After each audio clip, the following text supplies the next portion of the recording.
जीतने के बाद यही होना चाहिए कि अपोजिशन पार्टी का जो एजेंडा था, जिसको लेकर वो मैदान में, चुनाव के मैदान में आए थे और भीड़ इकट्ठा हुई थी, उन एजेंडों को पकड़ना। और उसमें दो महत्वपूर्ण एजेंडा हमको लगता है कि नीतीश की वर्तमान सरकार को पकड़ना चाहिए।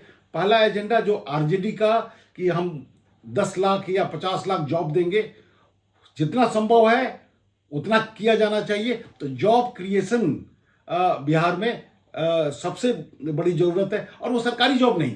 देखिए, सरकार राज्य सरकारी नौकरी देने के लिए नहीं बना है। हम लोग राजनीति विज्ञान में पढ़ते हैं कि state is not made for providing the jobs, we need to create the opportunity for jobs, and that is only possible through establishing the private sector industries.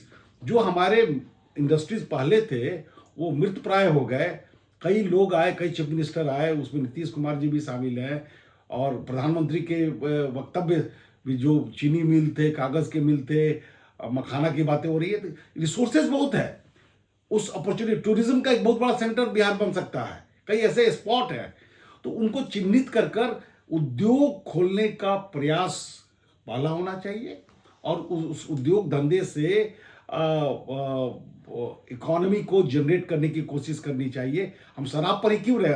Prashant Kishor लगातार आंकड़े देते रहे कि इतना इससे रेवेन्यू का हानि हो रहा है। ठीक है, वो बाद में भी सोचा जा सकता है, जब समाज सुसंगत होगा तो उसको भी तोड़ा जाएगा, खत्म किया जाएगा। लेकिन अभी फिलहाल तो जरूरत यह है कि प्राइवेट इंडस्ट्रीज को खोलकर जॉब अपॉर्चुनिटीज को क्रिएट करना, जो एजेंडा विपक्षी पार्टी का, आरजेडी का था, और जिसके कारण से भीड़ इकट्ठा हो रही थी।